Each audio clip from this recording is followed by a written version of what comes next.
Dale Steele literally built the Campbell Football program from the ground up. He arrived in Buies Creek in 2006 and spent the next 2 years putting together the facilities, a staff, and roster in time for the program to relaunch in 2008 after a 58-year hiatus. Coach Steele brought a quarter-century of college football coaching experience to Campbell and turned the program into a winner in just 4 short years. The son of a high school coach and graduate of the University of South Carolina, Dale began a coaching career that lasted more than 45 years when he took a graduate assistant job at Ball State in 1977. Over the years, his travels took him to Wisconsin, Tulane, Wichita State, Kansas State, East Carolina, Baylor, East Tennessee State, and Elon before he and his family moved to Harnett County in 2006. Among the many accomplishments of his career include multiple bowl trips and back-to-back FCS national titles when he was on the staff at James Madison. Now retired, he has served as an advisor to current Campbell head coach Braxton Harris and is involved with the Myrtle Beach Bowl, while he and his wife Pam spend as much time as possible with their grandkids. Earlier this year, Coach Steele was inducted into the Campbell Athletics Hall of Fame. My name is Stan Cole, class of 1987, and this is the next episode of Tales from the Creek, where we visit with the people who've made this place special over the years. I'm delighted to be joined today by Coach Dale Steele. Welcome to Tales from the Creek, Coach, and thanks for taking the time to be with us. Thank you. It's always a pleasure. You know, I've spent the last couple of days here. I've been over watching football practice and got to attend a baseball game here where we beat Duke last night, and I've attended a couple of basketball games because I'm kind of here for the whole week. Spent 2 days over with the football team and with the staff. So it's been like old home week here. I ate my first meal in I think it's Gaylord's Kitchen now. It's when we were here before, we had Marchbanks and there was a little cafeteria, I think at Burkott or something, Right. and that was the only 2 places we had.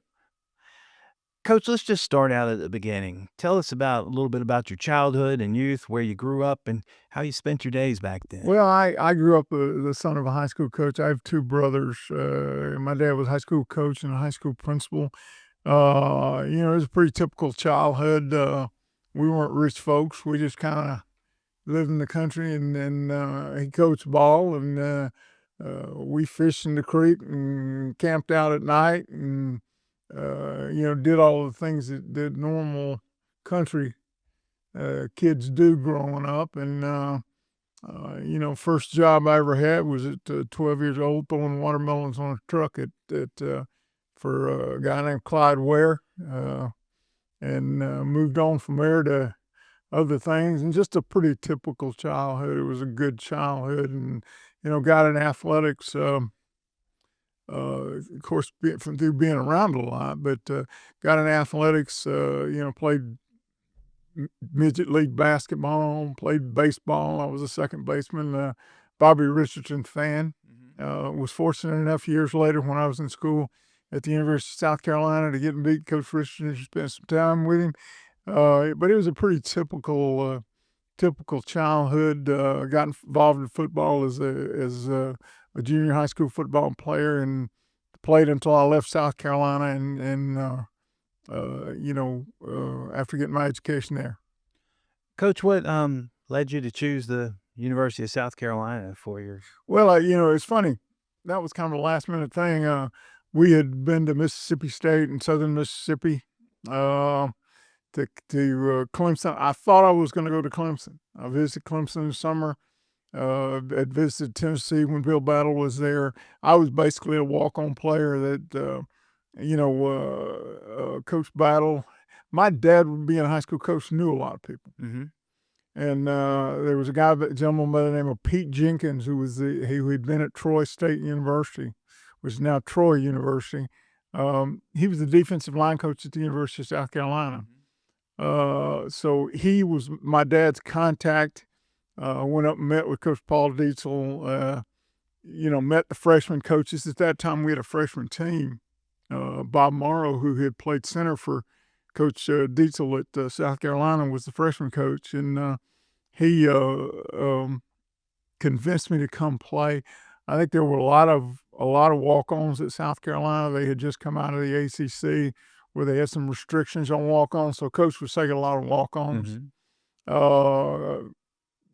Kind of one of those things where that, in the last month and a half, I visited Clemson and visited South Carolina and just chose South Carolina because I thought it was the right place for me. Did you know going in that you wanted to pursue a career in coaching? I think all along I did, Stan. I have an uncle who had played for Coach Brown at Alabama, and my dad had coached high school football and played at Florida State in the 1950s. And I think all along I knew I wanted to coach. In high school I coached Little League baseball and, enjoyed it. Enjoyed it. I knew I was going to be a teacher of some type, and my dad had been a teacher, and he used to say teaching is nothing but coaching. It's a different subject, and I think that I knew that's what I wanted to do. He had put a couple of players in Auburn, Larry Blakeney and Donald Randolph. Larry started, I think they just inducting Larry into the Hall of Fame, the National Hall of Fame this year. We'd been at Troy State, and then Don Randolph, who played tight end for him. But I had gotten around that kind of stuff during the recruitment of those players. When Chuck Jordan was at Alabama, and when Coach Bryant was at Alabama, and Chuck Jordan was in Auburn, I kind of, enjoyed that, being around those type of players and seeing what they could accomplish and seeing what they could do. Went to a lot of college football games when I was younger, when Larry was playing, and kind of decided there was a guy named Jerry Elliott who'd recruited me at Tennessee. My uncle had been a college coach for Phil Cutchins at Oklahoma State. I think I decided that's what I wanted to do pretty early on in life. Now, your wife, Pam, how did y'all meet in college? We were in high school. High school together. Yeah, we went to high school together. We met, when we were sophomore. We were high school sweethearts, and she had really never been anywhere before. And it was certainly a shock for her when we got married my sophomore year in college. We moved into Columbia, South Carolina, up next to where the Roost was, the old Roost. Mm-hmm. And Bates' house, and had a relationship with other players and their wives, and we've been on the move ever since then. Coach, was Pam aware of what that life of a coach would entail? Absolutely not. I mean, she grew into that role. And she moved 17 times. We've been married 51 years. And we had 17 different jobs. And she could move and pack a house and, raise two daughters. And but no, it was new to her, but she adapted to it very well. She's a people person. She never had trouble finding a job when we moved from one place to the other. It was easy for her. And it became our life, not just mine, but ours. When I had my first sports writing job was down in New Bern, and Havelock High School there, where Cherry Point Mm-hmm. Marine Air Mm-hmm. Station is, has this intense following and intense support from the community. And I didn't understand until I got down there, and the folks there said the reason why they are is because it's military families, predominantly, a whole lot of them, and they really sink in to the community immediately because they know that they're probably going to be gone in a couple, 3 years, but they can't just wait till the next thing. They've got to take advantage of it right now. So Pam kind of had that same. She had that same mentality. I mean, every time we moved, our kids were settled very fast, Mhm. very quickly into sports, and very quickly into other things, and very quickly into the whatever was going on in the community and things like that. And our church, being our faith, certainly played a big part in that, because once we moved to town and find church, then we were pretty much we were pretty much part of the community. And it was a quick and easy way of fitting into that community, and our kids being and her having things to do and being involved with the church and things like that. And then that spilled over into the university and other things. But yeah, it was a pretty quick transition. I don't think we ever had a rough transition at all from one place to the other. As the girls got older, we were not as quick to move them. Sometime we would wait till the end of the semester or something like that. But they would put themselves in a community setting pretty quickly. Coach, you started out as a grad assistant at Ball State in Indiana, stops in the Big 10, Big 12, and another of other programs. What are I know that's, encapsulates 17 moves and 4 decades, more than 4 decades of experience. What are some of the most memorable moments that stick out? Well, Let's say pre-Campbell. yeah, I think that at every stop, because I was a teacher first, the relationship with the players, and even being in retirement, the relationship with the players is the thing you miss first and foremost. You can go back and I can name games at Wisconsin or at South Carolina or at Ball State, and but it's players. Ken Kramer, who played for the Kansas City Chiefs, who was a defensive lineman for us at Ball State, or I actually coached the centers and guards there with Bob Palcic, who was he was the lead ball coach there, or the lead line coach there. But Mickelson, we had a big kid named Tom Mickelson, who was a center, and those guys kind of stick out. I was as close to their age as they were, but they still treated me with respect. We go to Wisconsin, I get handed the junior varsity football team. We went over to Notre Dame and we beat Notre Dame on a home at JV. But kids like Ray Sidnor, who Ray was from Georgia, big, tall, tight end.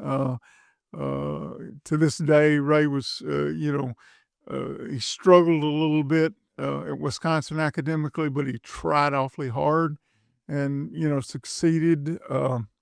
When you leave there and you go to Tulane, and we had great success at Tulane, but living in New Orleans and the history of each one of those schools. Tulane used to be in the SEC. We beat LSU 2 out of 3 times that we played them down there before we got fired. Each one of the stops along the way, Kansas State, I had a big tight end named Kent Dean. Tremendous person to coach, just a very coachable person. He may know more. The guy that I had at Tulane, I know knows more. That was Rodney Holman. I took Rodney when Rodney knew a lot more than I did, and he taught me as much about it. But Rodney played in Cincinnati for the Bengals for 6 years. And but Rodney never treated me like he knew more than I knew. We'd help one another during the game. I'm not sure who was coaching who. Right. But those kinds of relationships are all Rodney made me a better football coach than what I was when I came there. So those types of things are the things that I think you attach your memories to more than anything else. Coach, 4 decades in the business. How did the job change as you moved on and matured in it, and how was it the same? Well, I think it changed in that as when we started out, coaching many years ago at Ball State, so many of the players that came in and were on our football teams were all guys that developed. Or 90% of them developed. Now, Rodney Holman didn't have to develop. Right. But there was a guy named Bobby Moses behind him from Dallas, Texas, who had to develop. And Bobby developed every year. Bobby got better every year. Rodney was already a pretty good player. He fortunately got better every year too, but they were just at different places. And I think the majority of the players that we coached back then were guys that got better. as time went on.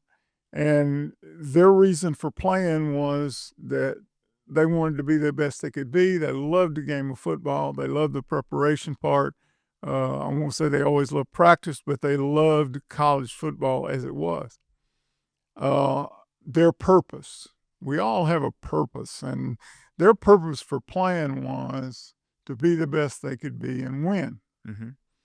I think as time gone on, how has it become different?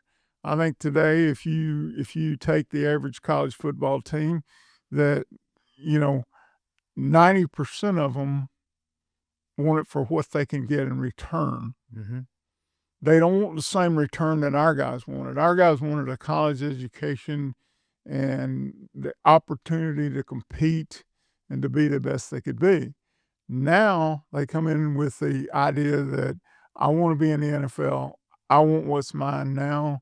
I want to be paid for it, which is a much different mindset. It, the players themselves have not changed. The mentality and the purpose for a young person playing college athletics has changed at this point. It has become much more me-centered than it is purpose-driven. Mm-hmm. It's become much more result rather than the process.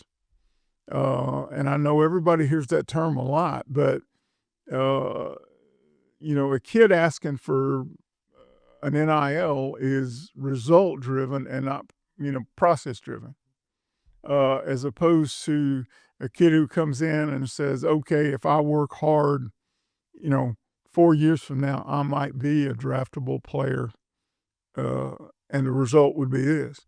And I think that's the biggest difference now, that it's result oriented in their life. It's not just football now; it's in their life. And not as much purpose driven, where that each day I'm working to be the best I can be, and I call that a McDonald's syndrome. Mm-hmm. We go down here to McDonald's and we pull into McDonald's and say, I want a cheeseburger. And they shove a cheeseburger out the window. But nobody has thought about the cheese, the cow, Mm-hmm. The bun, how the bun was made, any of that stuff that produced those things. Right. Therefore, I think our society has done a little bit of the same thing. It's not, how do I get from point A to point D? But I want to be at point D now. Mm-hmm. I want D now. When you miss so much in life, when you take the process out of it, we don't understand. I think one of the biggest things that college athletes don't understand now is how to fail. Mm-hmm. The proper way to fail and what to gain from failure. Much more can be gained from failure than from successes. We learn more from our failures than we do from our successes. And they don't believe that. That's not a part of what they come and believe in. So it's changed in terms of the players haven't changed. They still like to play the game and all that stuff, but they just don't. It's harder to find. I said when I started back at Ball State, 60, 70, 80, 90% of the players we had on some of our best teams had a purpose and a reason, and 5-10% maybe didn't have that character yet and didn't have that. Mm-hmm. Now we're at a point to where we're getting 40% who have that character and that purpose, and the other 60, we as coaches and leaders are required to teach them, which you're learning something at a much old dogs and new tricks is a lot harder than young dogs and new tricks. It's interesting, Coach. I kind of blame my generation. I'm 60 now. We've got Claudia and I have kids in their 20s. Those kids are called the quote most praised generation. And a couple years ago, in the NCAA baseball playoffs, there's a coach that came on, and I can't. My memory doesn't serve me right now, but he was talking about how some of the college players at that time, in baseball at least, weren't willing to sit or to wait their turn or have a platoon job or be reserved to get better. And it was like, oh, I want to play shortstop. Well, I can't play shortstop for this travel ball team. So my dad goes and forms a travel ball team around me so I can play shortstop. And the learning process of that, the waiting your turn, the waiting for expectations in life, understanding that it's a build, that is tough. And I don't know what there's not there all these are complex and multifaceted discussions, but patience is a hard thing to teach, isn't it? It is. Patience is something that is gained with maturity. Mhm. And you've got a 17-year-old who wants to step on the gas and go 100 miles an hour, okay? Absolutely. Where when you're 70 years old like I am, you wanna pull away from the stop sign slow and easy and gradually progress to the speed limit. That 17-year-old wants to get the speed limit right now. Mhm. He wants that 0 to 60 moment. He doesn't feel and doesn't understand that time is what prepares you for that 4 years from now. Time is what prepares you for where you're gonna be 10 years from now. And they don't understand that. They have a very short-sighted perspective of I want it now. And I think that's true that you know, patience is not necessarily something that's taught, it's learned Mhm. through the perseverance to go through the failures. And we don't be honest with you, we as parents don't let them fail sometimes. Sure. When failure would be the best thing. When you see a kid trying to ride a bicycle and his parents run out there and holds him up the whole time and never lets him fall. That's not teaching him how to ride a bicycle to me. Okay? That's helping him to ride a bicycle. And it's tough. Patience is tough. Accountability is tough. Responsibility is tough in this day and age. Because somebody gets in trouble, their parents come and bail them out. Mhm. I break something that I have, my parents buy me a new one. Mhm. It's just it's tough. It's tough. And when they get to us, they used to get that much earlier in life. They don't get it now in life fairly early. And because parenting has changed, and it makes that all that much harder to teach them in a team sport or an individual sport now. I see a lot of swimming and stuff like that because my kids swam, Mhm. where they're individually in the pool and they think that's that's that's my right, Correct. and it's not my responsibility to reach the point where she is. Somebody should give that to me. Right. So Coach, you had the opportunity to serve on the staff at Baylor when your brother Kevin was the head coach. What was it like those years being able to work side by side with your brother? it was really a good experience. I wouldn't take anything more for it. I think you take things a lot harder as a staff member when you're related to the head coach. Um, but the one thing about it is that we were always there for one another. Um, you know, I remember distinctly the night that we got fired, and uh, the news media, of course, in Texas was chasing us all over the place, and we had to back a car up underneath the thing and hide him and get him out. But I was there. Mhm. I was there, and we were there to do that. It was tough to know that we were, when we failed, it was extremely hard Mhm. because you see that failure, and you know that those things that are written in the paper, those things that are said are not true. Mhm. We made national headlines when we went to Vegas and played Vegas, and or Vegas came to us. I'm sorry. The week before we had opened the season at Boston College, and we had missed an extra point in the third overtime to lose. We go back home in Vegas and we're leading 13-12 with 29 seconds in maybe 30 seconds in the fourth quarter to win the game.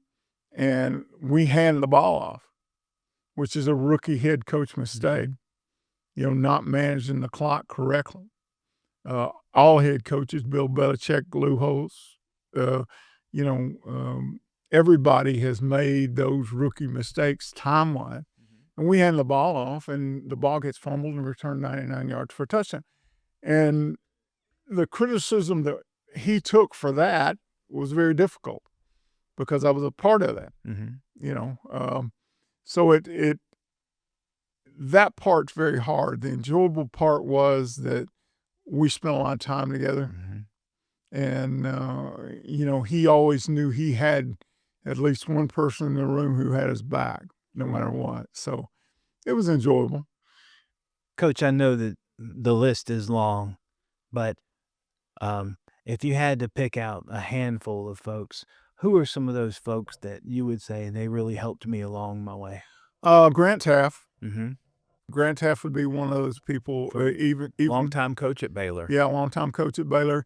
Even though I never worked for Grant, Grant was one that, when I got let go here, he was my first call because my dad had passed away. And I called Coach, and Coach said, look, he said, I want you to sit down tonight and think of what you want to say to the team. And he said, you stick to that.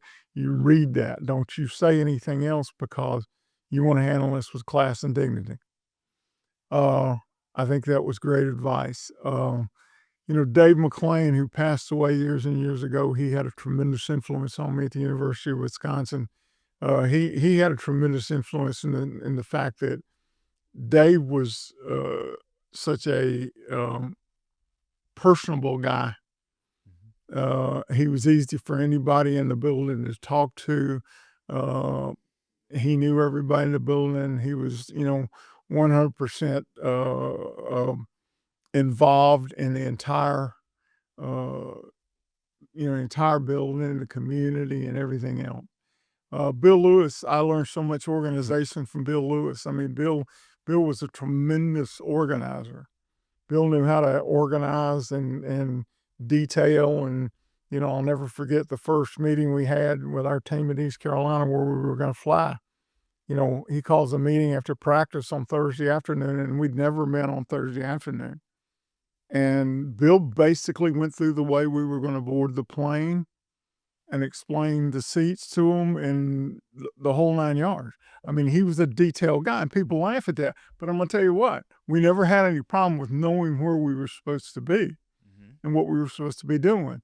I think all of those people had a tremendous impact on the way that I, coached college football. Steve Logan, schematically, Steve was he's one of the smartest play callers I've ever been around my entire life. I mean, just tremendously gifted at seeing things and calling plays. And I think the other thing with Steve was a damn fighter.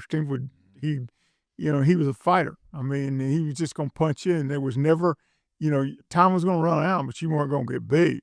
And at a time in my career when I needed to see that, I worked for him. So those are people that have a tremendous impact on you and make up who you are. Now, there's some I didn't work for that obviously did. Bill Snyder at Kansas State. Right. Coach Bowden. The last 4 or 5 years when my brother worked for Coach Saban, Coach had a tremendous impact on the way that I thought about things. But those were guys I didn't work for. Now, my brother worked for Bill, the other one worked for Coach Saban, and I had access to them, which meant I learned from them. But all of those people had a tremendous impact on the way that we tried to do things and how we tried to build a program. Our guest today on Tales from the Creek is former Fighting Campbell football coach and Campbell Hall of Fame member Dale Steele. Dale, when you arrived on campus to interview for the head coaching position back in 2006, what impressed you about this place? Well, I think the first thing was that you have to understand that I knew very little about this place. I think what impressed me was that when I sat and talked to the faculty that Stan introduced us to, Williamson introduced us to that day. Stan himself, in his belief that football could change the university. I think the one thing was that I felt they were eager for change. They were eager at that point to try to add to the student enjoyment of being in college. When you come here on a Saturday or a Sunday, there might have been basketball and there were some students who would stay, but how to keep students here and involved and take pride in the university, that was the first challenge. And I think the people that I met while I was here that were involved with the school made it much more enticing.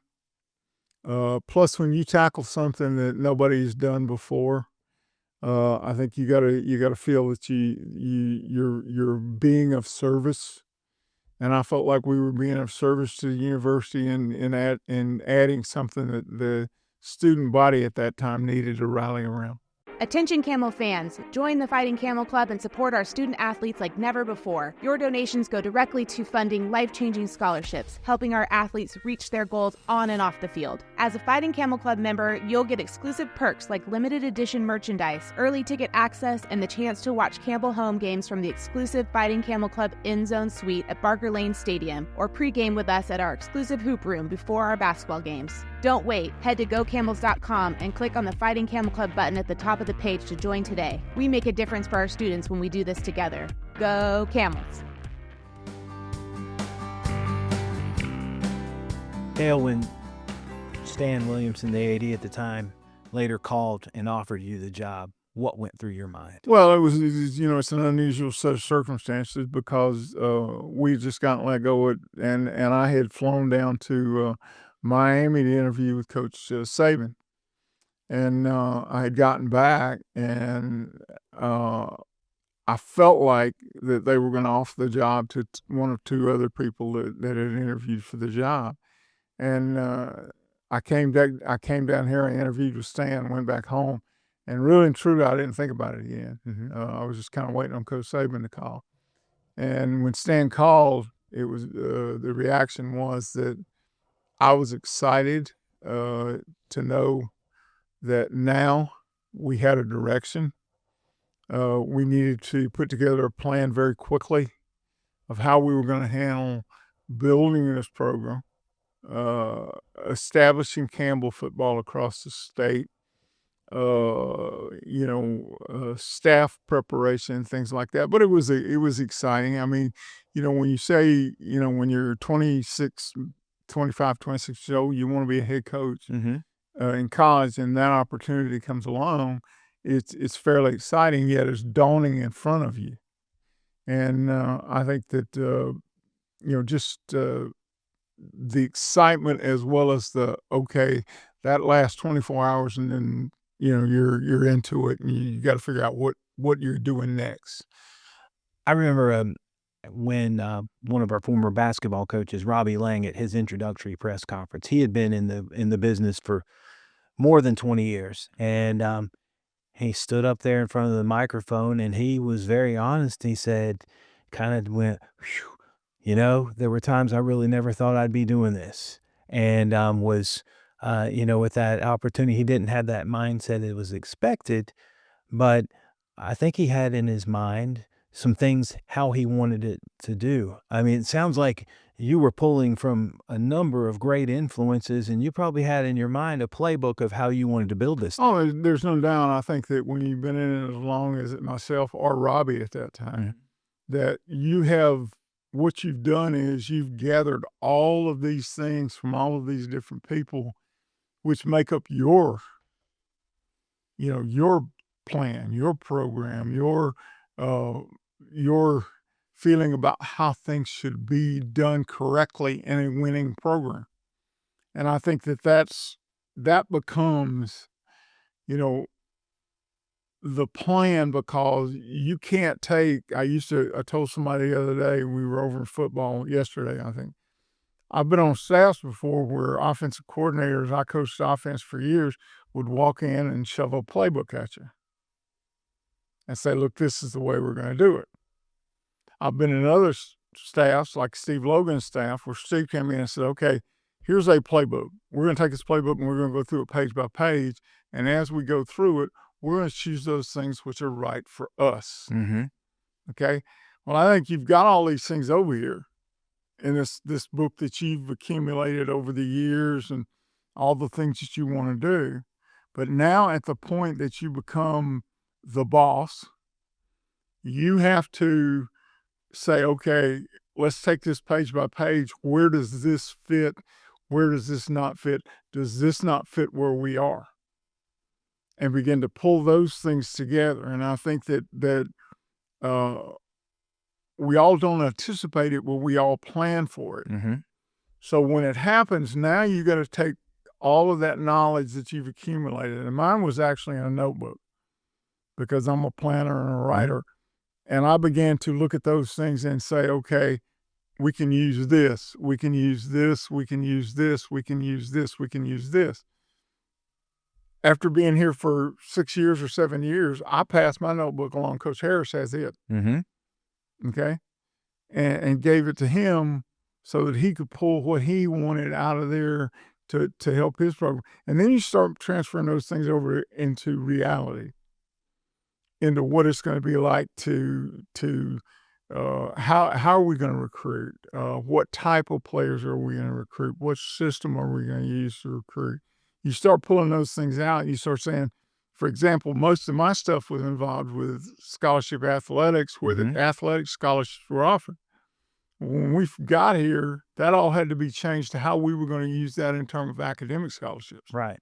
What we were going to do academically and how this was going to fit into our program from a point of recruiting academic scholarships as opposed to athletic scholarships, because it was a difference.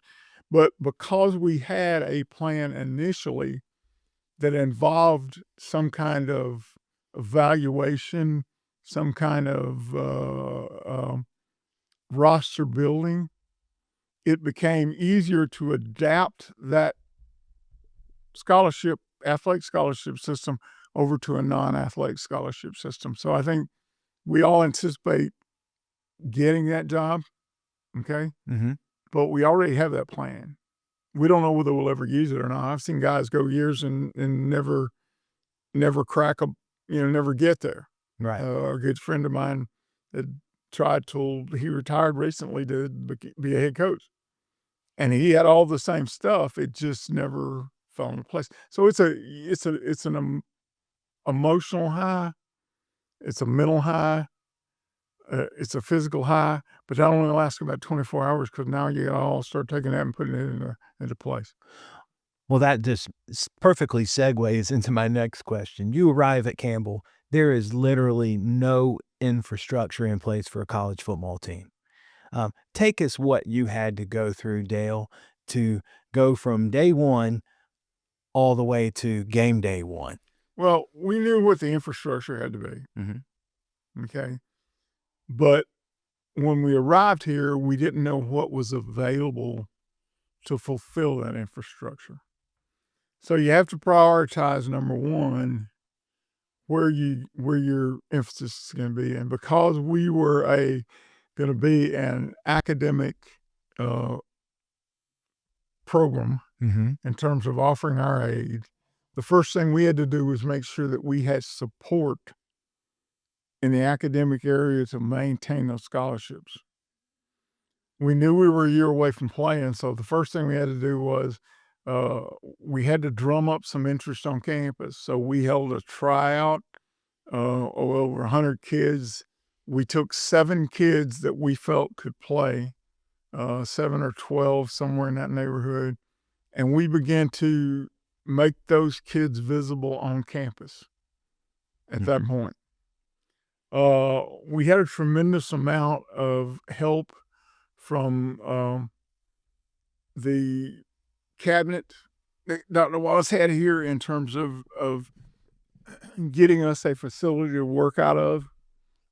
We only hired a couple of head coaches or a couple of assistant coaches initially, so it was a very short-staffed deal.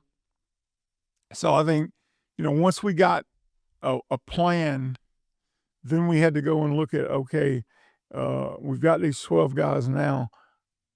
How are we going to now recruit this aide? So we began to recruit to the aide part of it. We held 4 or 5 days that first year where we were off, where we would have 200 kids in here, tour campus, show them the pictures of the facility, meet with them in Lundy, Fetterman. And then I can remember over here in the apartment complex we were in, where I'd have 65 or 75 guys lined up coming up but the things like furniture and TVs and video players and stuff like that were all things that had to be gathered up Mm-hmm. and had to be put in place for us to be able to even evaluate a player on high school tape. And again, a cabinet here, Dr. Jack Britt and John Robertson and John Roberts and Dennis Bazemore did a tremendous job of helping us in their areas to evaluate that. And then once we found out that we needed academic aides, the academic deans and things like that on campus, Karen Neri, Ben Hawkins, all of those people began to come forward and say, look, we've got a little aid. We can help you out some. So we started taking those kids on aid. So the first class in 27, we took 32 kids on aid, academic aid. But throughout that entire year, it was, we started practice in 2006 when school started. 2007 when school started. 2007. We practiced continually, and in the first spring practice we had, we said, okay, we're going to do a spring game. And we had a spring game over here where we had 2,000 people lining up in chairs and all that stuff. But it was just trying to teach. Weight room was an issue. Had a small weight room in Carter. Strength coach didn't have enough strength staff. I went over and visited the cafeteria and told them, I said, look, what has been normal to you of a kid going through the line and then coming back through saying he wants seconds, that's gonna pick up. That's gonna change. And I'm lucky Jim Roberts was able to help in terms of making sure that the new Aramart, I got to know the Aramart really well. Hey, look, these 260-pound kids, they're gonna want more food than what you're giving them per portion. And it was attacking all of those areas and just developing relationships on campus.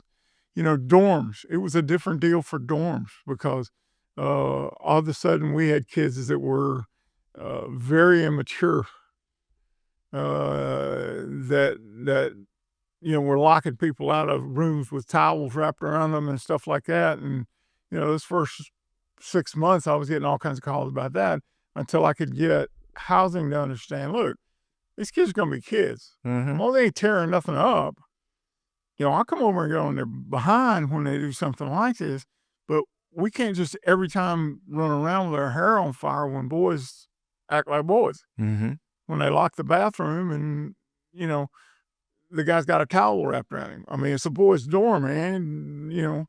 We didn't have any co-ed dorms. And so all of those issues we had to face the first time we had, we had some kids move into the apartments over next to the football stadium, and one of them had a beer party, and Ricky Simmons' guys walked in one night, and they had a tub full of beer. Well, you thought, but it was just a change. It was a change for everybody. It was a change for the professors. And for the most part, everybody, as we tried to prepare them for things that were going to happen on campus, most of them accepted that preparation and helped us get through the initial. Because once we were through the initial 6 months, our kids behaved well. Sure. But we had no upperclassmen now. Right. The thing you have to remember is we had no upperclassmen to teach them, look, we don't have beer parties on campus. We go off campus. Right. Okay? We don't have this or that, the other on campus. We go off campus and do it. So we didn't have that. We just had freshmen. So a bunch of freshmen decide they won't have a beer. they go fill a tub up with beer and they think it's going to be okay on campus. Mm-hmm. Not so. So Lesson learned, you hope. Coach, without that lure of an an athletic scholarship for football at the time, what were you looking for when you walked in the door, when you were looking at a prospect? What was there a certain type of college football player, student athlete you were looking for? certainly we're looking for a guy that's a little bit below the radar, Mm-hmm. a Division II kind of player initially when we came here. But the first thing we looked at was we had to start with, did they qualify for the academic aid? Mm-hmm. And at the same time, we had to look at, were they a good enough football player for us to ask for that aid for that youngster? Sure. So ours was kind of twofold, is where normally, if you're recruiting an athletic scholarship, you look at, first of all, how good a player you think.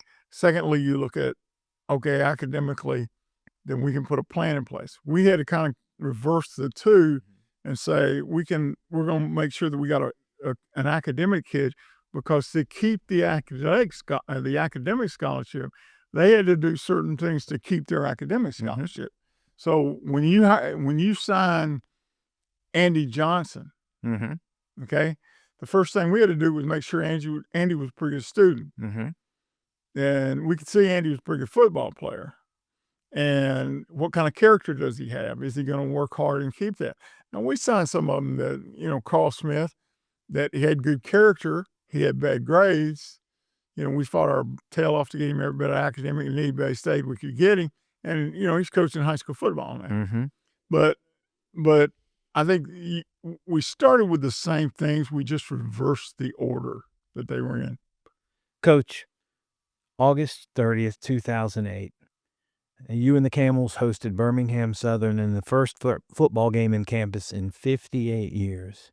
Aside from the game plan, game day strategy, and everything, what was going through your mind when you walk out and you saw those temporary stands at Barker Lane Stadium filled beyond capacity, and it was circled multiple times deep with standing room open? What was going through your mind?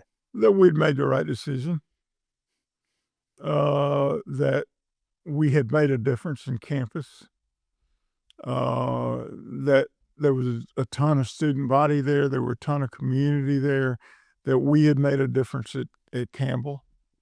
That the community itself, and we really pushed that in that first year, had something to rally around, to enjoy. And to this day, I think that because of those early initial pushes to involve the communities around here, Camber, Angier, Bloomington, Durham, all the small communities around here, that we still have a pretty good attendance base for a 1AA program. I think that was the initial one. We had done everything we could do, is just get them play hard at that point. But I think that my initial feeling was, okay, we've made a difference here. We've started something that has a chance to be really good. Coach, I'm going to throw out a few names of young men who bought into a program that had no tradition, facilities that were just being built and improved, and no upperclassmen to lean on. And if you'll just give me a couple of thoughts about those. But I guess first and foremost, we always say Charles Fiore. I communicated with Charles not too long ago. Charles was the first player to commit here. He had been down to Methodist, and he came here, and we gave him a tour of campus, and he came back and he says, I want to play football here. Charles played 4 years. Mm-hmm. All right. Got a degree. Was a tremendous team player. When he first came here, the first 2 years, he started every snap. His number of snaps fell after the third year, and the fourth year, he was playing 25 snaps. Never complained, never said a word, took his part in his piece of the puzzle and made the best out of it he could, and now he's successful. Great character, a great family. Milton Brown. Milton was a kid who had a very high opinion of himself. We had to get him back to the understanding that he had played well at Havelock, which was a great program, but he was just when he got here, he was a good, solid player, and Milton was someone who bought in. As time went on, he came here, he bought in, he did what he needed to do, he played hard. He learned that college football was different than high school football. And he adapted to it. I once told him, I said, you can't play on third down here. Well, what did he do? He learned how to play on third down. Okay, because at the time, we were getting a lot of spread formation, and it was requiring him to cover a back. Well, he got, I challenged him, and he rose to the occasion. But tremendous young man, tremendous father, tremendous person, and part of his community. Another success story out of Campbell. I'll just group this group together because there's a lot of them that don't like to be pointed out or singled out. The offensive line. Their coach was Oscar Olenichek, and Oscar held a group together as well as you could hold a group together. Those guys started more games than any other players here. The center started 44 games. Started from his freshman to the end of his freshman year. And that's Troy Horan. I will signal him out. Dr. Troy Horan. Absolutely. Doctor. The two tackles, Isamora and Jeremy Hill. They were solid as a rock. Good players, good people. Got better. I think Jeremy was 190-pound.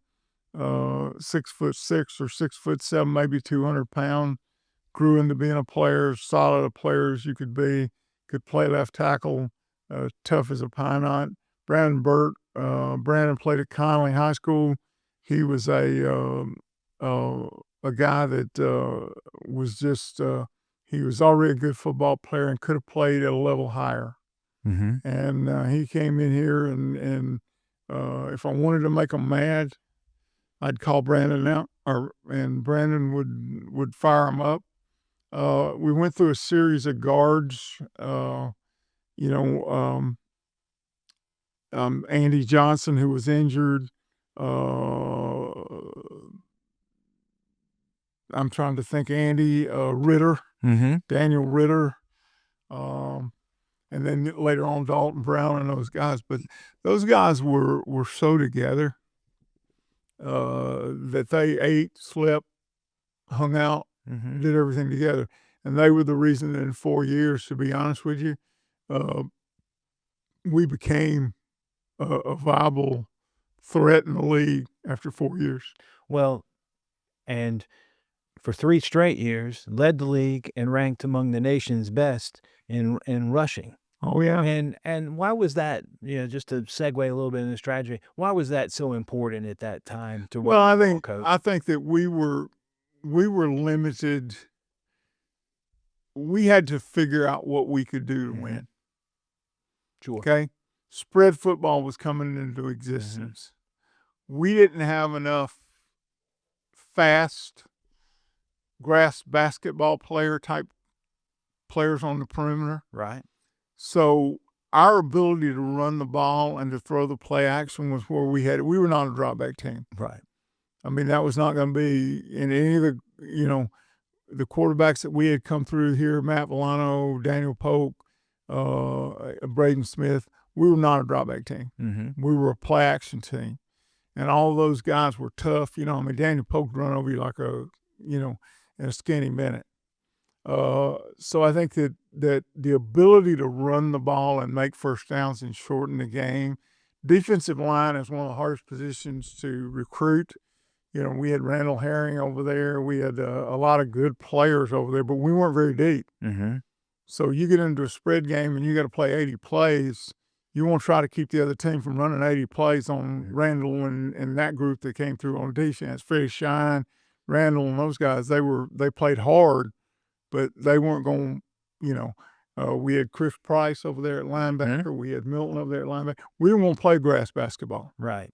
Okay, we had a couple of good safeties oh gosh, now you got me. From Manio, Stephen. I can't think. I can see him, but can't think of his name. And I don't mean that, Stephen. If you're listening, buddy, I love you, and you know that. But all of those guys that went on that back end, Mm-hmm. they were going to tackle you, Right. but could they catch you? Sure. So we wanted to stay out of as many of those situations as we could stay out of, and make sure that we protected them and played to their strengths as we could. So the easiest way to do that was to get that offensive line, which Oscar had done a great job with, to make sure we didn't have breakaway backs. I mean, we had one or two. I think Harris came through here. He was a breakaway kind of back. I think Carl Smith was an inside runner. I think Jordan Kramer was an inside runner. I think a lot of those guys were inside runners. And we figured if we could get 4 yards, keep you off the field, cut your number of plays down to 60, that we gave ourselves an opportunity to win in the fourth quarter. So our philosophy was we were going to try to run the ball as much as we could, throw play action off of it, okay? Shorten the game as much as we could. I guess you'd call it in basketball, if you were to talk about it, be a stall offense. Mm-hmm. Keep the ball away from you, keep you from scoring, and try to put ourselves in position in the fourth quarter. That's the reason it was so important for us to be able to move the ball up front. Coach, in 2011, your team produced the program's first overall and league winning records. What made that group so special? Togetherness, brotherhood. 34 players out of that group had been here and started numerous games. Mm-hmm. They had been here when we had nothing. They had been through all of it. They were bonded together. They didn't expect anything. They had worked for everything they got. The only game that year that we lost was my fault at Valpo. We shouldn't have lost that one. But that was because every once in a while as a coach, you make a mistake. And I did. I made one, and I apologized to them 100 times about that. But they were together. That was a brotherhood. That was a true brotherhood. That season, Coach, you led Campbell to a victory over PFL Power San Diego. That program had earlier produced head coach Jim Harbaugh, who's gone on to the NFL in Michigan, several NFL players. What do you remember specifically about that game out here in Buies Creek? I remember specifically that I felt like that if we could run the football, okay, Mm-hmm. and they had not played anybody all year long that had run any option. Mm-hmm. If we could get that on, that we could shorten the game enough to give ourselves a chance to win in the fourth quarter. But as it turned out, we were able to, our line was able to take control of the defensive line, and we were able to run the ball up the middle. So they started dragging everybody inside, and that's when we started bringing the ball to the edge and running the quarterback pitch. Jordan Kramer had a tremendous game. I think he rushed for 200 yards or something. I think we had 500 total, I believe, that day, and beat them easily. And I believe it was 6 takeaways that day as Six takeaways. And I was about to get to the defense. I thought the defense, did a great job. Greg Smith and Art Lincoln, Nick Cavallo. I thought those guys did a great job of putting pressure on the quarterback. They were a drawback kind of team. They had a good plan of putting pressure on the quarterback and picking up takeaways and the 6 takeaways. Actually, we played pretty decent in the kicking game that day too. So I think that we protected the ball. We didn't give it away. We ran the ball solidly, and we kicked it solidly all day long. So that was pretty much an all-around game. And the first all-around game we had played here, where you could walk back and say, "Oh, Luke, all 3 phases of this game we played well in." Wow. Coach, most people who don't work in college athletics think that Division I football is a glamorous undertaking. Share with us a little bit, if you will, about some of the travel and challenges that you and your staff faced while competing in the PFL. Well, we had, there's a number of things. First off, from a recruiting standpoint, our coaches drove everywhere. Mm-hmm. Every once in a while, we'd have one fly. But we had a recruiting visit in a January once, as we were going into, I think, the third year, where we left here on Sunday at 12 o'clock. We drove from here to Knoxville, Tennessee. Mm-hmm. We spent the night in Will Felipe's dad's company had an apartment there. We spent the night there. We saw a kid the next day. We took off and we went to Louisville and we saw a kid. We took off from Louisville and went to Dayton and saw a kid. We went from Dayton across to Baltimore, Maryland and saw a kid. We went from Baltimore, Maryland down to Norfolk, Virginia and saw a kid. At Norfolk, Virginia, we changed places and went to Charleston, South Carolina, and I came back here, and I was with assistant coaches all of that time. Mm-hmm. So they had driven that same route, okay? We didn't do much flying. And as we expanded, initially when we started recruiting, we was recruited North Carolina, a little bit of South Carolina, and a little bit of Virginia. As we started to expand and play in some different places, and then we expanded, we were in Moorhead, Kentucky, and those places, we could recruit some of those kids, but we still had to have the transportation to get there. Mm-hmm. Okay? So if we were going to have to fly a prospect in or get a prospect to drive in, we had to get a coach there.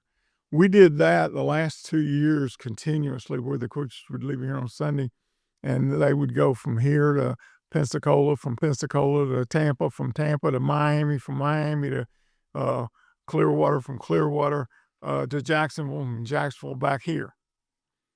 All in 5 days. Mm-hmm. So that part of it was challenging. The second part is that when you travel with a football team that's that spread out across the country, at that point, we did not have enough money to fly commercially. Mm-hmm. So there were many trips that we would have to fly and buy 130 tickets. Mm-hmm. Well, all your equipment, all your camera equipment, all your telephone equipment, all your pads, all your everything has to go into there. And you've got to take those kids to an airport like Raleigh Mm-hmm. and keep them all together. Herding cats sometimes, right? And exactly what it was. And we had a great staff. I mean, the way we did it was we had a good plan. Each coach was responsible for his own players. Jackie Knight, who was our trainer here, took a tremendous role in making sure Shelley McCrae would make sure the tickets were ready. We would leave out of here at 5:30 in the morning, get to the airport at Raleigh on a 7:30 flight to Lexington, Kentucky, or New York City, and we would get there. Then we would get on a bus and bus to where we had to go. There were some other times where we flew to Marist. We flew into New York. Dave Harder, who was our first bus driver here from Coach America, he would meet us there because it was cheaper to rent a bus down here and send it up there than it was to rent one up there. And then he would take us to Marist. We would spend the night in Marist and play, and then Dave would drive us all the way back. So that was how we went. The first flight we took here was against Carthage University, which was a Division III school, which was the first game we won in the modern era. We left here at 4:30 in the morning.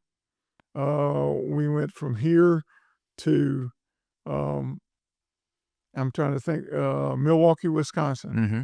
We got off the plane in Milwaukee and bussed to a Marriott up next to Carthage, played the game the next night. Mm-hmm. Went into either 2 or 3 overtimes, got back to the hotel, checked in for a couple hours sleep. No, we flew in Chicago. Mm-hmm. Flew in Chicago before we flew into. And we went back to Chicago the next morning, got on the airplane, flew back in here, and got back in here at 1 o'clock in the morning. All right? After winning a football game. Travel was difficult back then. And for the folks who don't remember, the PFL at the time, there was University of San Diego. Mm-hmm. We know that that's in California. Drake University in Des Moines, Iowa. Valparaiso University, which is in Indiana, which is metro or near Chicago. You flew into Chicago when you went to Chicago. Butler University in Indianapolis. Marist up in Poughkeepsie, New York, up near West Point and the Hudson River Valley. Jacksonville, Florida, which is a 6-hour bus ride without traffic. The close one was Davidson, and that's still 3 hours away. That was where we bust to Moorhead. Moorhead, Kentucky, on the other side of the Appalachian Mountains. And you have to go through West Virginia to get there. And everybody knows that goes in the mountains. You're not going a straight line. You're going back and forth, and it takes a while. You know what I'm prouder of than anything else, though, is when we sit and talk about travel those first couple of years, is the number of kids that we had on PFO honor roll. Absolutely. And we had kids that were traveling like that every week and still maintaining their grades. And that's what you talked about a while ago. They knew they had to maintain their grades to keep their academic eligibility for their scholarships. So it wasn't just going and playing. It was, man, I got to have my 2.5. Absolutely. I can't afford to lose my 2.5. So when my tail gets on that bus going to Moorhead, I'm studying, or I'm doing this, or I'm doing that, or I'm making sure I get my project done. And we had a lot of kids that did those kinds of things to maintain their eligibility, because we couldn't just shut it off on Friday and think about nothing but football. Well, and Coach, you're recruiting. The flip of it, as you say, you put the academic before the athletic at many times, yielded the benefit in graduation rate. It yielded the benefit in high grade point averages. So many of your players from your time at Campbell have gone on to be very successful in coaching, in the financial world, and in so many different ways.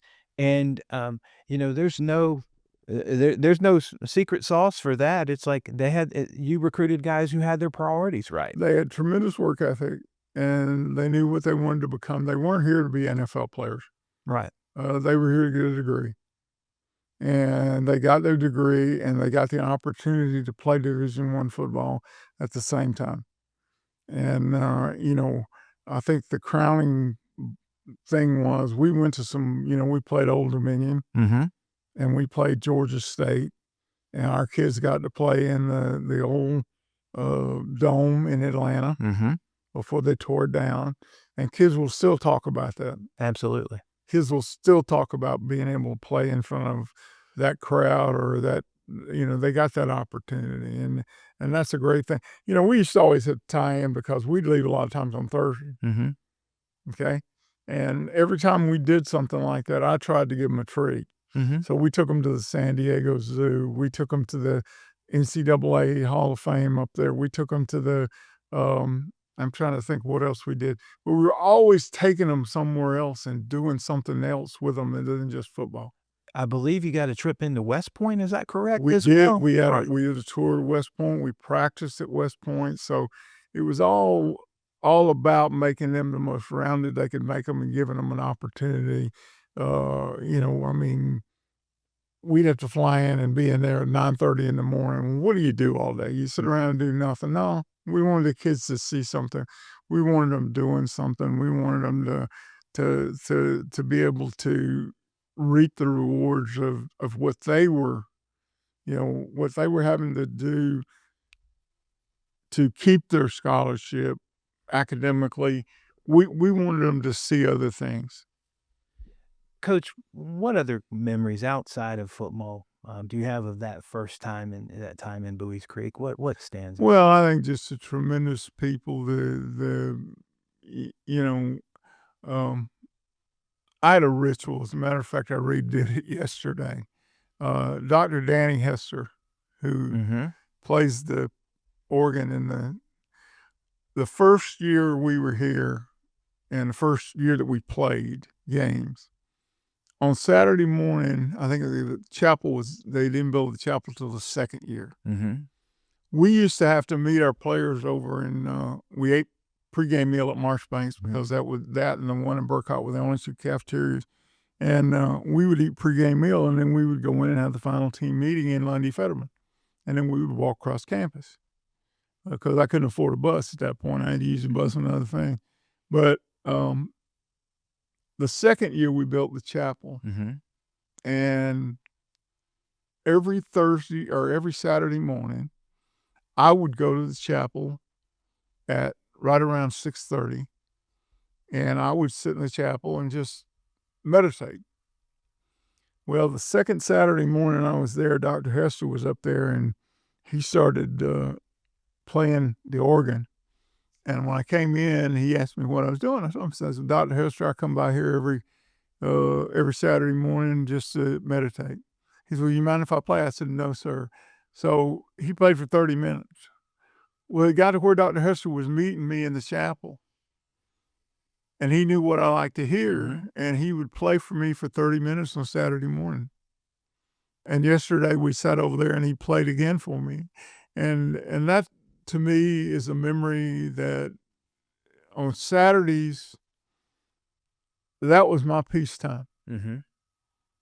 I wasn't thinking about third downs. I wasn't thinking about first downs. I wasn't thinking about any of that. I just sat in the back right-hand corner of the chapel and Dr. Hester playing for me. That's a memory that I have that I will always remember. And folks, if you've not been to the chapel on campus and for a service or to hear Dr. Hester play, the beautiful setting, the wooden ceiling, the organ literally goes right through your chest. Oh, it does. It goes. And it is an incredible experience for the senses, and the sun coming through the stained glass window. It is a beautiful setting, no matter what. So I would encourage anyone who's not been there, figure out a way to get there at some point in time in the near future. If you want 10, 15 minutes of total peace, I have been to the Air Force University Chapel on the Air Force Academy. Our chapel is very, very similar to that, except theirs is made out of aluminum. But I'm telling you now, and if you will feel the presence of the Lord with you if you do that. Coach, following your time at Campbell, you returned to East Carolina and then went on to work at James Madison. How did your experience as a head coach help you, in your post-Campbell days? Well, I think that certainly once you've run a program, okay, you see so many different things. There's nothing that can prepare you better than doing. Let me say that. And having to do that and being through all the experiences that I had here, I think it helped me tremendously in helping Mike in the national championship era at James Madison. And even when I went back to East Carolina after that, to handle the reactive situations that occur rather than the proactive situations. Right. I think that's where you get the big gain. I know Braxton and I were talking, I think it was yesterday, about do as many things as you can proactively so that when you're reactive, you know how to handle them without causing too much problem. And I think that helped me tremendously to prepare for those reactive situations that come up. Young man whose brother dies in the middle of the night, and we're at the national championship. All of a sudden, you've got to handle that. Right. I wouldn't have known how to handle that as an assistant had I not been a head coach. Right. Dale, you retired from coaching. Tell us a little bit about what life has looked like in your post-football coaching days. Life is really good. You miss the players. I'm fortunate in that I still have an opportunity to be around these guys up here. You have a lot more free time. I spend a lot of time with my grandchildren. I spend a lot of time with these players up here. I spend a lot of time dealing with youth in the Myrtle Beach area, North Myrtle Beach area, with the youth camp that we hold down there for the Myrtle Beach Bowl. But really, you take away all of those situations that you have to react to. And what I have vowed to myself is I'm going to be of service to others. So if I can help others in whatever way, activity in church, whatever way that I can help them, I try to serve others. Coaches, I'll sit down and talk to them about what they need and what they think they have and how you handle this problem or that problem. But yeah, it's trying to be of service. Wonderful. Coach, you've got a unique perspective of coaching at the highest level of college athletics. What ways would you advise prospective student athletes and their parents as they, try to make their way and try to, and try to make their way through college athletics? Well, I used to tell players, even when we were offering athletic scholarships before all this other, is that there's a difference in peace and happiness. Okay? Happiness, and Lou Holtz tells the story about happiness. If you want to be happy, eat a steak. Mm-hmm. Well, happiness to me is very short term. I can be happy for the next 15 minutes, but I want to be peaceful for a lifetime. Mm-hmm. Don't make so much out of happiness that you let happiness control the decisions you make. Mm-hmm. Because happiness is temporary. Look more to the peace that you will have when you're in the right place. Mm-hmm. Because I think so many times nowadays you see 1, 2, 3, 4, 5 flips. Okay? Yeah. Well, I never was at peace here. I never was at peace there. I never was at peace there. I never was at peace there. They're searching for peace. Find the peace. Take the peace. Okay, one of the most impressive things to me is, and I can't remember which one of the quarterbacks in the playoffs this year it was. I know the two, one from Oregon and one from Texas are transfers. There was one kid that wasn't a transfer. Mm-hmm. He'd been there since the start. I want to say maybe the kid from Indiana, but who knows? Whatever it was. Well, that says something to me about the fact that he was happy, that he made the right decision. Right. Okay? But he was also at peace. Okay? Absolutely. He was at peace where he was and what he was doing. And I think that as you look at it, you can grab that bass ring, but money's only going to last you so long. Absolutely. I mean, you can't take it with you. Okay?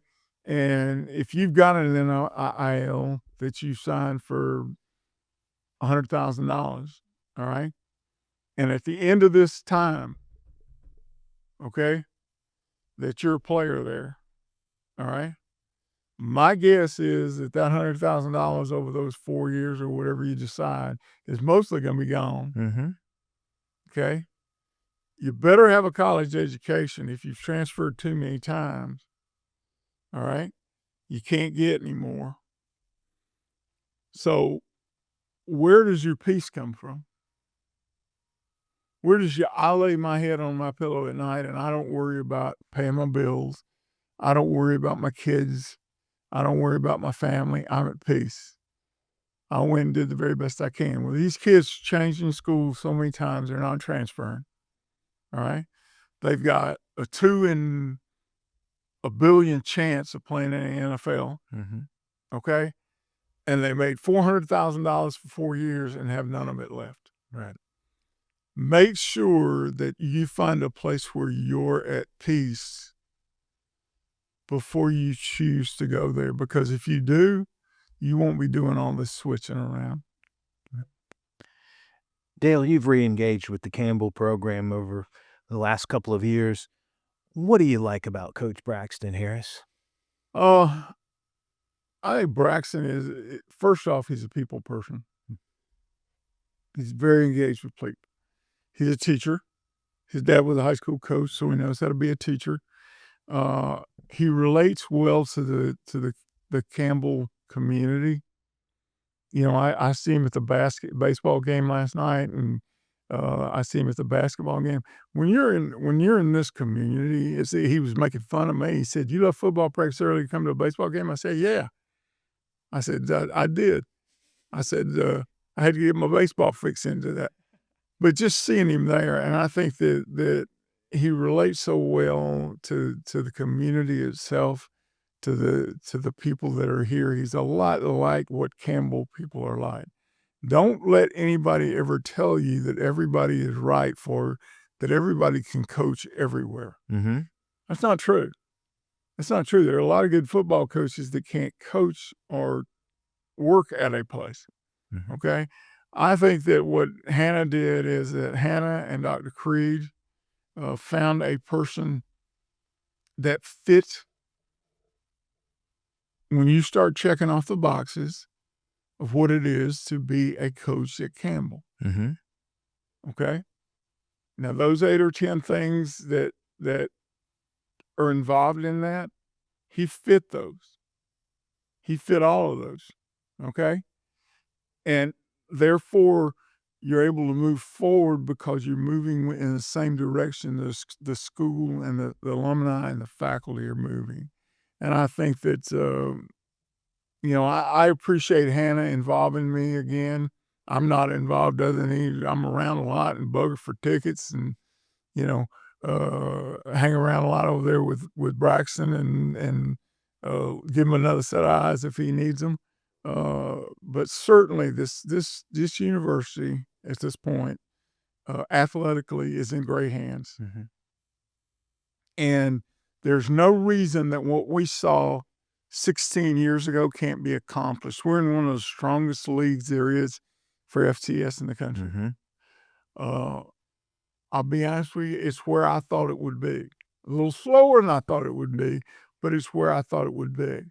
And now the next progression is to win in all sports at this level and show that we are, in fact, competitive in athletics at FCS level at a high level, which I have confidence in the coaches that she's hired. I have confidence in the people that are here because if we want to see it take another step, okay, Mm-hmm. it's already taken tremendous steps as you walk around campus today and you see the enclosure of the campus itself and you walk into the new Oscar Harris. I mean, it blows my mind that I would have ever seen a student center on campus like that, Mm-hmm. that we needed. Students going in there to eat, having a thing upstairs, a student government association in there, not sitting out in front of Britt Hall, which ain't nothing wrong with Britt Hall, except we've got things now that students are looking for. Mm-hmm. Okay? Not every student, it ain't right for every student, but there's a place for us. Okay? And if we keep getting better at everything, they'll find us. Coach, you've seen the growth of this place over the years, the last couple of decades, especially. In what ways has the return of football impacted this campus community? I think tremendously. Pam and I were talking about it the other night, when I think that when we started, nobody knew what to expect. Mm-hmm. Okay? Now when you drive down the road on Saturday and there are still students here during the fall, when you see, the most amazing thing to me, to be honest with you, is you're sitting there today with a Campbell pullover on. When I arrived on this campus, I don't think anybody had anything except for 2 old vans that had a Campbell on. Sure seems like it, doesn't it, Coach? Okay?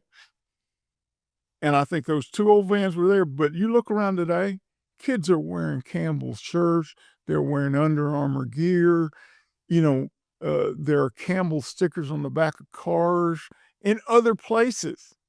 I get ready the other day in Myrtle Beach. I'm over at North Myrtle Beach High School. I'm walking out there.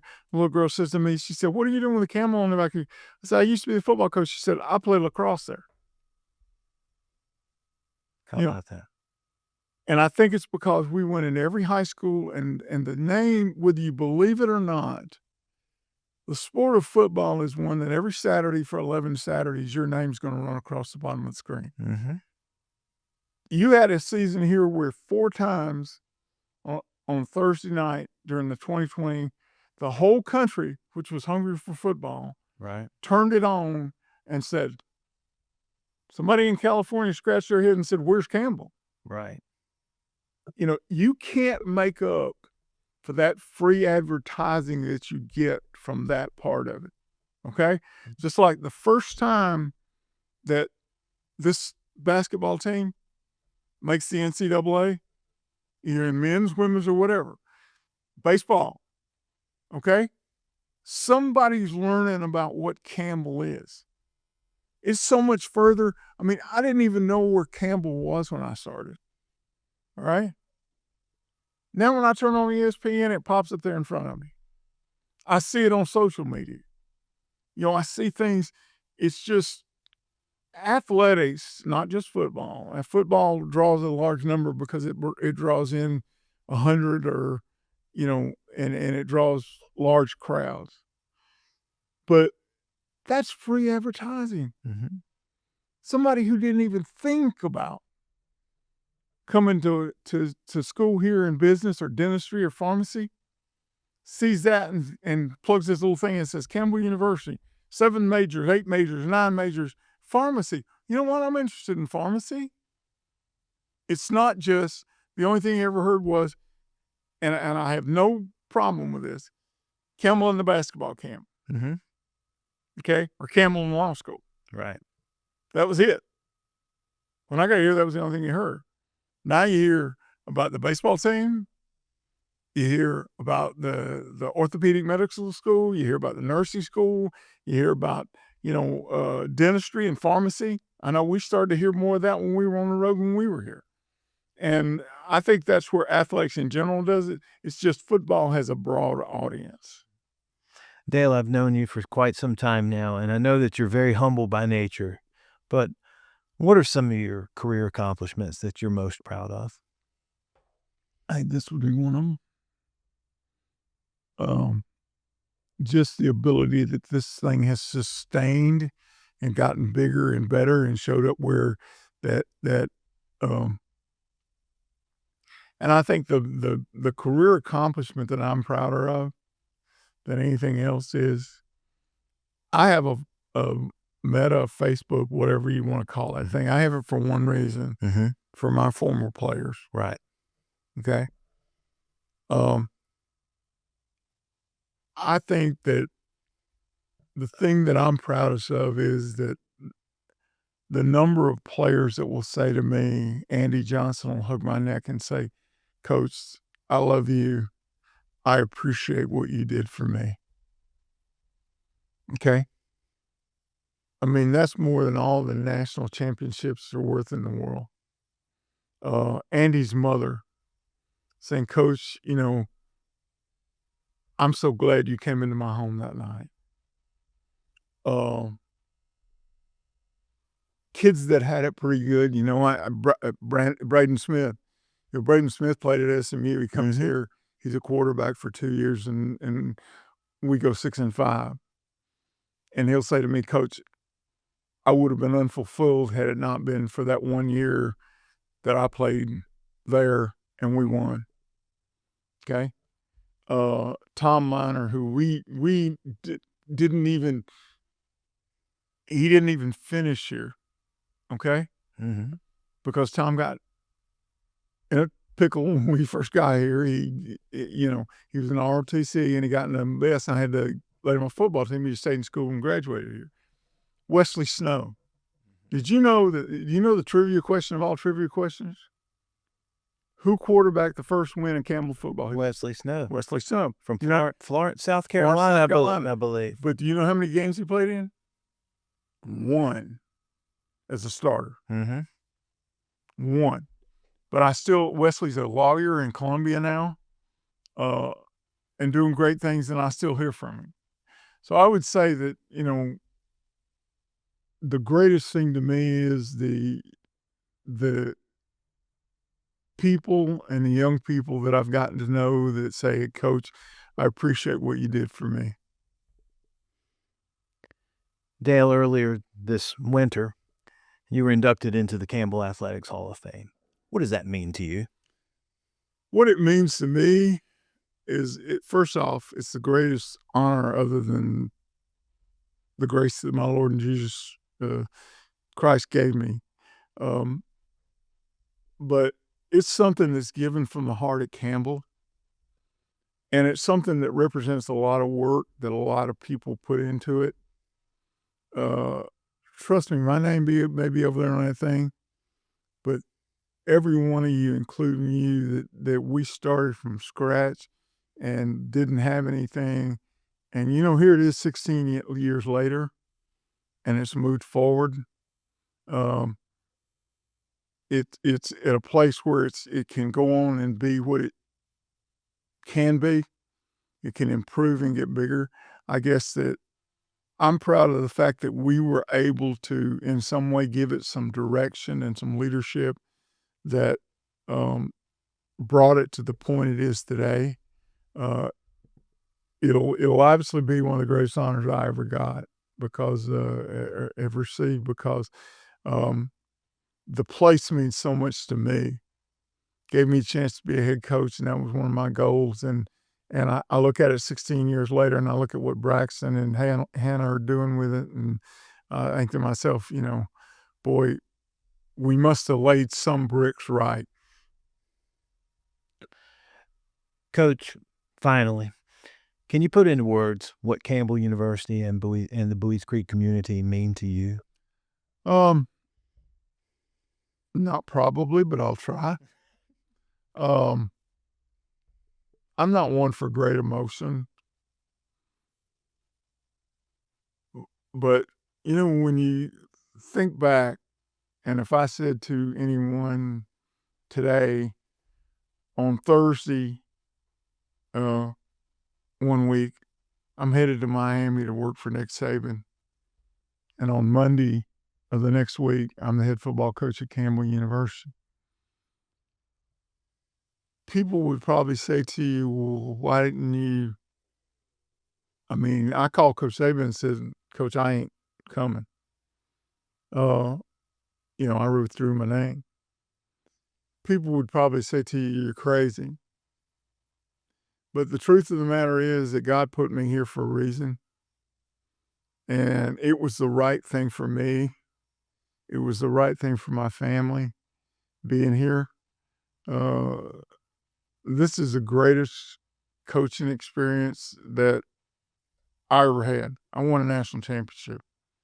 My national championship doesn't mean near to me what my experience here at Campbell meant, and the faith beams and the, Dr. Wallace calling Debbie Richardson and saying, get coach over here in 10 minutes. We're having a freshman student orientation and he's throwing out T-shirts and balls. Training in Carter Gym. The players who came through here, the people we were involved in,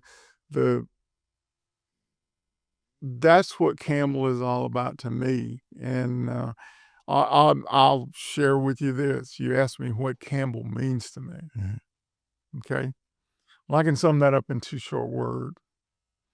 When I leave this life, my memorial service is going to be over there in Butler Chapel.